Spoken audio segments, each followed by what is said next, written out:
Perfect.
All right, guys, welcome back to another episode of Creative Maestro, and I have the humble privilege of being joined by a fellow maestro, a photographer, a visual stimulating artist. Brother Blaxz, how you doing, sir? I'm good. How are you? I'm doing great. So Chloe and I just finished a wonderful photo shoot session with Blaxz, and his work is remarkable. I mean, that's one of the reasons why we chose to work with him. If we're going to shout out his IGs as well, we're going to put his handles underneath in the lower third right here. But Blaxz's eye and his attention to detail and the ability to understand where the lighting is coming from. And again, it might sound simple. It'll be like, oh yeah, he's a photographer, he knows. But there's a way that you do it, and your fingerprint is on every single photo. So I guess my first question is, when did you realize that you had an affinity for the visual arts? I want to say I started my creative journey photography-wise maybe 4 years ago. Wow. I was going to LA, and I just wanted to capture the essence of pretty much everything that I was going to do. So I bought a camera. It was like a Nikon D3200. And then I did that. I wasn't really satisfied with what I had. You know, I was looking on Instagram, and I was seeing all these photographers like create all these crazy images, and I was like, nah, I want to do that. Yeah. So I had to upgrade my gear. My creative fingerprint, I don't really know when that came along. It just kind of evolved into what it is now. Like it really took on a life of its own, and I'm surprised at myself sometimes. Like I would edit a photo, and I'm just like, damn, I did that. Like, yeah. But you know, it just comes and goes. Like I said earlier, like sometimes it's really a struggle to get what I want, but I can know I could turn it into something that can last. And for about 4 years now, I've been creating pretty good art, and I'm proud of myself. Like it's been a great journey. I'm not even gonna lie about that. Absolutely, and it's led you to some amazing places, some of which being Toronto, Milan, Paris, Brussels, I believe, as well. Brussels, I went to Switzerland, London, been everywhere. And there's still like a great amount of places I want to go to.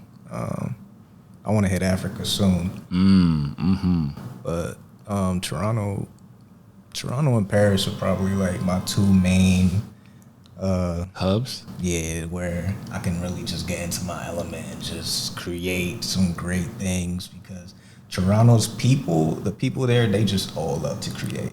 I love the vibes there. The vibes are beautiful in Toronto. And Paris, it just makes Paris, the people aren't there, but just being in Paris is something that like just makes me want to level up. And the art that comes from Paris is just, it's amazing to me. Absolutely, it's a very captivating and inspiring place, and I feel like a lot of artists usually find their home in Paris at times, which is amazing. So, as a photographer, what's the first thing you look to do when starting a new project? The first thing I look to do is, it depends on really the project that I want to do. If it's more like city vibes, I'm gonna go for lighting. Lighting to me is probably the most important aspect of what I do. If it's cloudy, if it's sunny out, it doesn't really matter. It's just how can I manipulate the light to tell a story? Right. And that to me is probably the most important part of what I do creatively. And then second wise is the people, of course. You need to have talent. The talent that you work with. Communication is key. Like when they tell you they're not comfortable or they're not in a position that makes them feel good, like they need to communicate that. And you know, like nobody's perfect. Nobody wants to, you know, step on anybody's toes, but you can't make yourself small to make someone else comfortable. Exactly. So if you're not feeling good, you got to tell that and communicate that, and you know, we'll work around it. We'll make it beautiful. 1000%. And a lot of your work is beautiful, sir. I'm not gonna lie. Thank you.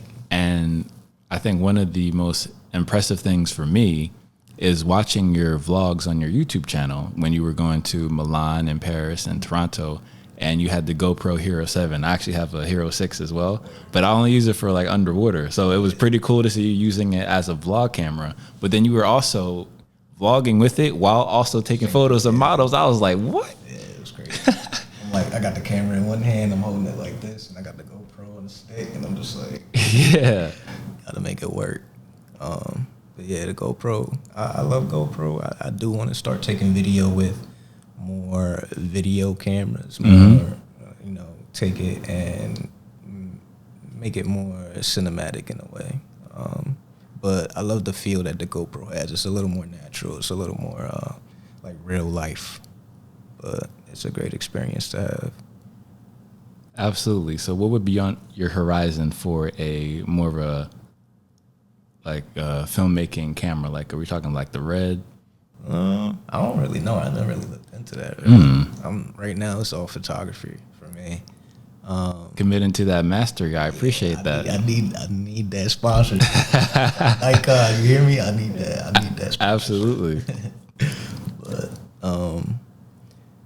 right now, photography is probably like my main focus. And as I progress, and I feel like I can take videography into the next realm. Because for me, it's all about the software. If I have the software that I can edit with and do that, then I'll be able to do that. But right now, I haven't really like researched enough into videography to dip my foot into it that much. Everything I did with the GoPro was all from the iPhone. So it's just straight iPhone, YouTube, finish. GoPro app, absolutely. Yeah. That's dope. And what I appreciate the most about Blaxz is that he's self-taught and committed to that mastery. So I was just curious, along your journey, did you have any mentors point you in certain directions? Like, oh, you might want to think about trying it this way. It's hard to say if I had mentors. I have to like really pick and like take little tidbits of the people I like on my creative journey that comes along. So like if there's photographers when I go to Toronto and like we're shooting together and they're like, oh man, I put my sharpness at like 125, and I'm like, damn, like let me see how that does to my photos. And that's one of the things like that really took my photography, my editing to the next level, was just taking little pieces of what other photographers like they do. And mentor wise, I'm my own mentor. There you go. It just has to go that way. I learn best from myself. So when working with other brands, what type of brands would you want to collaborate with that really inspire you to tap into that creative bag of yours? The brands that I collaborate with that give me the creative freedom to tell a story. It could be any story. I know I worked with a brand in Toronto. It's called Polar Peace, and they really just gave me a big box of clothing. They're like, you can pick your models, you can do whatever you want to do with it, and they just let me run wild with the creativeness, and they loved it, and it made me feel great because that was the first brand I ever worked with, and they were just like, we love your work, we're gonna send you a box. Sent me a box. I took 2 models out. It was snowing that day. No way. We had, like, smoke grenades, and it was snowing. We had smoke grenades, and we just went wild with it. And they loved it. I worked with Express as well. Express Men's, okay. Express Men's Transport. They're more the brands that know what they want, and I have no problem creating, what other people want. But I feel best when I can tell a story for someone else. Right. And that's where, where Blaxz really comes into play, where it's just like, all right, I can start this from start to finish, and it's all mine. But it's, it's yours too. Absolutely. Exactly. And for those who are aspiring photographers, could you let them know how important the art of storytelling is, especially with your lens? Yeah, with the lens, you want to tell a story that is cohesive. Not just different angles of people, but your environment. If you're shooting outside, take pictures of the scenery first before you get into taking pictures of the people. Taking pictures of, like, objects that are around you. Letting it flow chronologically as well. Like, as your day goes on, elements might change. Make sure it's cohesive in your storytelling, and it'll come. For me, I know it didn't really start until I upgraded my gear. I was more focused on getting the person in focus, and once I was able to master getting the subject in focus, that's when I was able to branch out and just, okay, I can get my person in focus. Let me get some other elements in the photos. Let me get a city shot real quick and just add that to the element and tell the story a little more. Absolutely, because it's so important to understand your surroundings and your settings, right? Because when we actually look at the art of storytelling, it's always important to lay out your setting first, right? Like in Shakespeare, we're in Verona where we lay our scene type of thing. So I think it's very underestimated and undervalued how important the scenery is before you, like you said, you add a subject in there. So it's very important. Exactly. Like if you have a model in a chair, take a picture of the chair first, then put the model in it. Then you can have two different photos, and that'll just enhance your storytelling. Absolutely. It's kind of like you're adding layers on the story. That's pretty dope. So my question for you is, what have you learned through your YouTube journey? YouTube, wow. I learned that YouTube, man. Photography and YouTube are like 2 completely different worlds. Because for YouTube, I feel like there's a certain checkout point where someone just doesn't want to watch a video anymore. Right. Whether it's like 3 minutes, 5 minutes, or whatever. But in photography, a person can look at that photo and interpret that any way they want. With videos, your story is whatever it is. With photography, your story is whatever the person wants it to be. And that, to me, is something that I've learned. And that does enhance your photography skills as well. When you're like telling your story on YouTube, and you're like, well, damn, let me take a picture of that so I can tell that story as well. Make sure what it looks like. Because on my YouTube videos as well, I do have like images like edited, and they're zoomed out, they're zoomed in, and I'm not just, showing how to take the picture. I'm actually showing the picture in the video. And that, to me, like sets it apart a little bit. Absolutely. I think it's a very powerful tool in terms of, filmmaking and cinematography, because you're adding a different element, and to me, it's something that people don't expect to see, especially on YouTube. Right. So, like you said, it definitely makes you stand out, as well as your thumbnails, which I love as well. So, what actually inspired you to get in front of the lens? Since as a photographer, usually you're behind the lens. Right. I'm cute. I'm Ladies, you heard? But actually, I started out like I'm just doing style photos for Instagram. Instagram was really like what started the creative journey, modeling. So I was like, oh, I got a nice fit on. I got Margiella's on. Let me take a picture and pose a little bit. And then once I started to realize like I actually liked posing someone better than being posed, like that, it just snowballed from there. And that really helps as well. Like when you're able to tell someone what you want, like, oh, pose like this, and you're able to like give them the exact essence of what you want in that photo, it can really help the talent that you're working with. Absolutely. And I feel like it's so underrated, the guidance and essentially like being a director as a photographer, because it's a lot easier for your subject to be like, oh, this is exactly what you want. And like you said, when you combine that with proper talent like models, right, and then they know exactly what you want, as opposed to being like, oh, I'm not sure what he wants, tell me what to do. Like I think it's very helpful. But the talent that works best as well is a talent that is secure in their angles as well. So all the models out there that know their angles, and there's some shoots where I'll just pull up, nobody will say a word, and we'll just start shooting, and it'll all be natural. It'll all flow.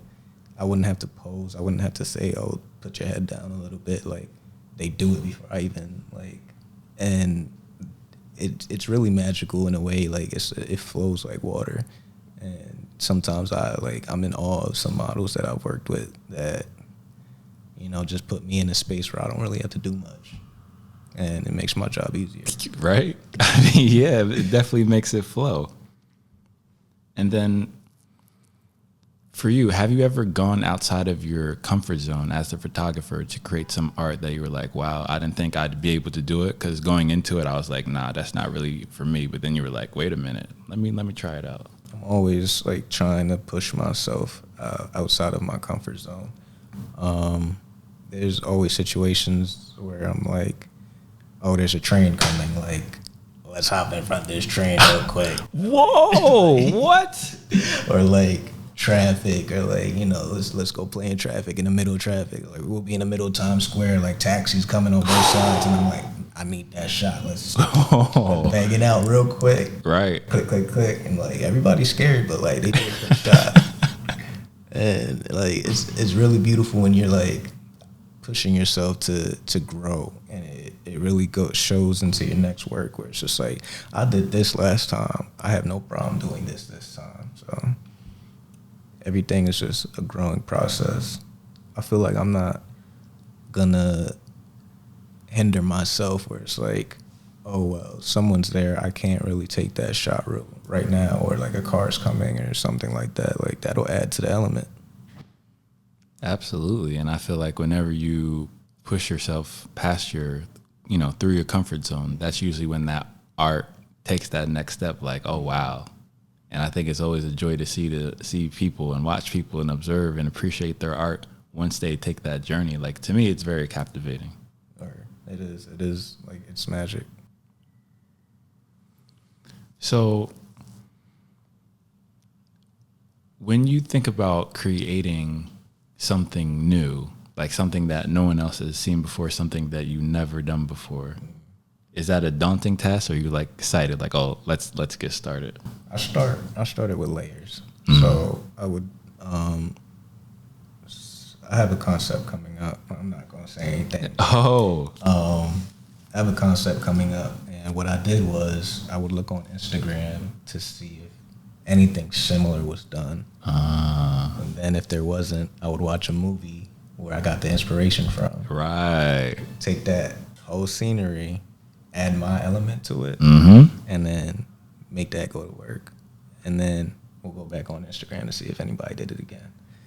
And then Usually it involves like props or outfits and things like that, and we'll order it periodically. Maybe I'll order the top 2 days before I order a ski mask or something, or a sword or whatever I would need. And as I'm ordering these things, different ideas come to play, different visions. There'll be so many visions where I had that started out one way and they'll end up completely different, just because the way that my mind works creatively is just like, all right, I have what I need in my hand. All of a sudden, I like have different visions, and it just has to flow that way. It's not really daunting. I don't want to say it's daunting. It in my head, it's just like I know that what I want isn't gonna be what I come out with, but it's gonna be different. Right. I think that's a wonderful approach. And guys, Blaxz is giving away a lot of game here, so definitely write that down in a notepad, because that's a wonderful way to go about doing it. And for you as a photographer, right, do you have any advice for any amateur photographers to take, like kind of where you started, take their Instagram photos to that next level? You gotta just keep shooting. For me, I was very discouraged when I started out. Really? There's a little creative hub where I'm from, Reading, Pennsylvania, shout out. And most of the photographers there started out before I did. But when I started out, I was looking at their photos and I'm like, dang, these dudes like going hard. Like, I don't think I'm ever gonna get to that point. And I stopped for a little bit. And that was before I bought the next camera. And it's not about gear. Like, you don't have to have the best gear to take a great photo. You just have to have that eye. Develop your eye first before you think you can spend $1,000 on the next camera, because you're just gonna get uninspired when you're not getting the images that you want from that equipment. The equipment doesn't make the artist at all. Like with me now, I feel like if somebody stole my camera, God forbid, and I had to go back to a little entry-level camera, I could still take amazing images just because that eye is developed. And the way my editing style as well. Editing style, you have to find your style. Find something, like, watch a lot of movies, cinematic movies. Play with every edit that you can. See what you like, see what you love, see what you don't like, and just grow your eye from there. And those things right there, like, once you have your editing style, the way that you want to shoot, whether it's just you play with light or you play with people or you like street photography, or you just find your niche, stick to it, and just let it grow from there. Let it take a mind of its own. You'll be surprised where you go. Absolutely. Commit to that mastery, right? Commit to it, 100%. And then for you, what type of editing software do you prefer? Are we talking Lightroom, Photoshop? I only use Lightroom, just Lightroom. Photoshop I've never used. I do have Photoshop, I've never used it. Everything I've done is always straight through Lightroom. Wow. I actually myself need to get into Lightroom more. I've only used Photoshop because I'm on the let's say the extreme amateur side of what you're doing. Yeah. So I gotta try Lightroom and see what's up with that. Yeah, Lightroom's dope. I love Lightroom. It's not really for I'm not really a retoucher. You know, like I like to have like natural elements. Like I'll take a pimple out or two, but I'm not gonna like give you abs. Like right. But, you know, Lightroom it plays into what I like to do, is just capturing the essence of real life. Like, I'm not manipulating anything. I'm just making it mine. I mean, I think that's very important. You got to be very authentic with your artwork, and I feel like a lot of people lose that because they'll do what you did and research other people and just try to carbon copy those other people as opposed to trying to define themselves. Like, there's no problem taking bits and pieces from your favorite artists and making it yours, but if you're a carbon copy of your favorite artist, then you're just whoever they are 2.0. Like, that's it. You got to have your own signature in anything you do. 1000%. And then one of the things that I was curious about, do you have a favorite story from Toronto and or Paris? You were like, oh man, I'm out here international being a photographer. All right, so me, when I went to Paris, the most recent time I went to Paris, we went for a month. Oh, Quit our jobs. It was me and my friend. He was supposed to be here, Johnny. Shout out. We quit our jobs. Only had like $1,000 each. We went to Paris, and that's euros too. Yeah. Ooh, you transfer and everything. By the end of that month, we were so broke. We did have like shoots and stuff like that did pay our way, but we had to walk from. Well, we took the train to some small town, Beauvais, Paris, Beauvais, France. Our flight to Milan was from Beauvais Airport, and we had to fly to Milan. We didn't know the airport was 4 miles from the town. We had to walk midnight, dark. I had big duffel bag, camera, book bag, everything on me. 4-mile walk. Took us like 2.5 hours. Rain, like horrible. wow. But like thinking back on it, like we wouldn't have done it any other way. And in Milan as well too, like we were still broke. I had a wedding booking in Toronto. I had to leave Milan early. I didn't have any money. I had like $20, like real struggle meal type. Oh snap! My duffel bag was 10 kilograms over, and they were like, it's gonna be 150. Oh my god! So I'm sitting there in the airport, taking clothes out of my bag, throwing it out. Oh no! Trying not to cry. 5 of the airline people standing there laughing at me. Everybody. What? Horrible. But like it humbled me in a way because like it made me think about what was important. Because I wasn't going home. I was going to shoot a wedding, and all I was thinking about was just getting on that plane. I didn't care what I had to throw out. Honestly, I needed to get to that wedding to do what I needed to do. And that really like switched something in my head where it's just like I could be broke, I could have no clothes. As long as I got my camera, I know I will be okay because like the opportunities that it's brought me, I can't replace that with anything material. And got on that flight, half a duffel bag of clothing, and made it to the wedding. And it was great. Did what I had to do. Lived to tell the tale. Absolutely. That's a beautiful story. And guys, you hear the priorities, right? He kept the camera gear. The clothes can go.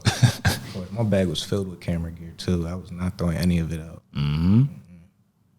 Absolutely. And then one aspect that I haven't heard of until collaborating with you, and I'm so insanely curious to discover, is what is the purpose of an assistant photographer, and how do you guys collaborate to make amazing artwork? So I would say like with me and like Ajani, we bounce ideas off of each other so much where it's like it's kind of like the getting your materials for a shoot as well.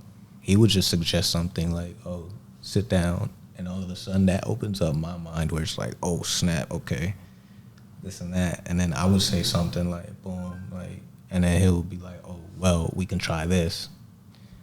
Or it's more complex than just like holding a reflector up or holding another camera or him taking his own photos.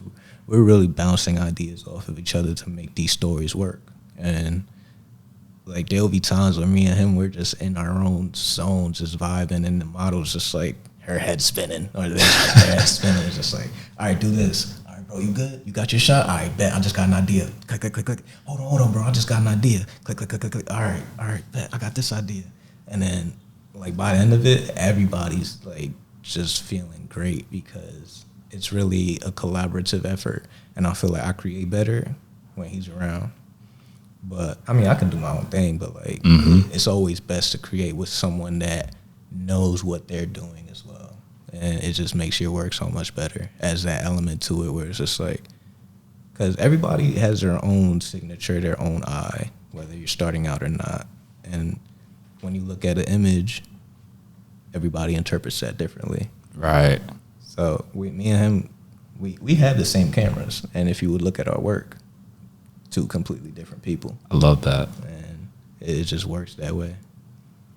Absolutely. And I appreciate that teamwork and collaboration. And it kind of reminded me of you and Chloe working together. So I feel like Chloe today was the assistant photographer with her suggestions. I was like, okay. She's like, move this off. Like, all right, but that works. Absolutely. And I also appreciate you being open-minded, because a lot of, sometimes creative people are very, let's say, absolutely, like very, like you said, rigid or very Kanye about what they want. Like, I'm gonna be maniacal. No, it's only gonna go this way, and that's it. Like, we were very open to different suggestions, and like you said, it opened up your imagination, which was even cooler. Because I look at it like I'm still learning.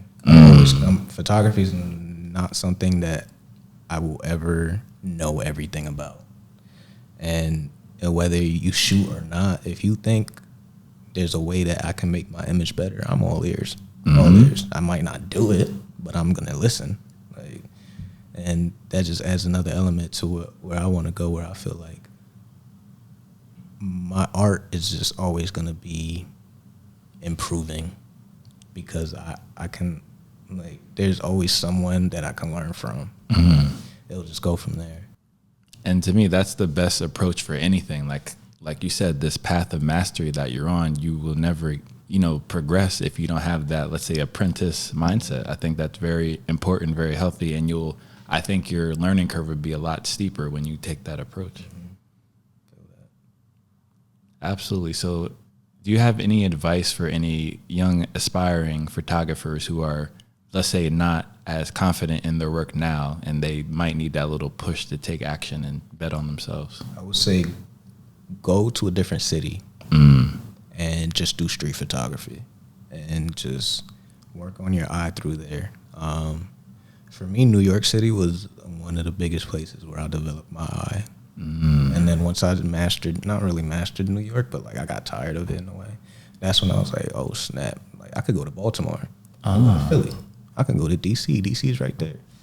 And it turned into Toronto, turned into Paris, turned into Italy and stuff like that, and LA, and it really just took a mind of its own. So just get out of if you feel stagnant, you can just step out of the box that you put yourself in. Like, the box is imaginary. It's always imaginary. You can go take the bus anywhere. Absolutely. Usually the box is a mental constraint, created from society. So don't, put yourself in a box. Don't put yourself in a creative prison. Let your creativity flow. Let it out the box. For real. 1,000%. And could you let everyone know where to find you, your website, your handles, and other social media? My website is eyeofblaxz, EyeofBlaxz.com. Instagram, Twitter, Facebook, blaxzalexander, and YouTube, blaxzalexander as well. I'm also on nothing else. Have you ever thought about getting on TikTok? No, I'm not doing that. I'm too old for TikTok. Yeah, right. Well, once again, Blaxz, we appreciate collaborating with you today. Today was awesome. Can't wait to see the photos. Yeah. And thank you once again for sharing your insight and your wisdom with everyone out there. So thank you once again. Thanks for having me. All right. Peace. Peace.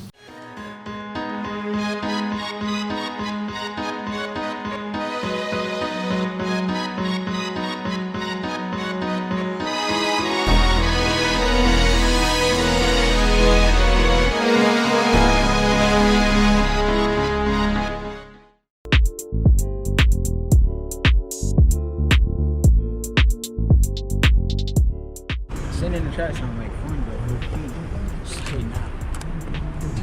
But don't look at me like that. 100% don't look at me like that. I'll tell you one time. Oh!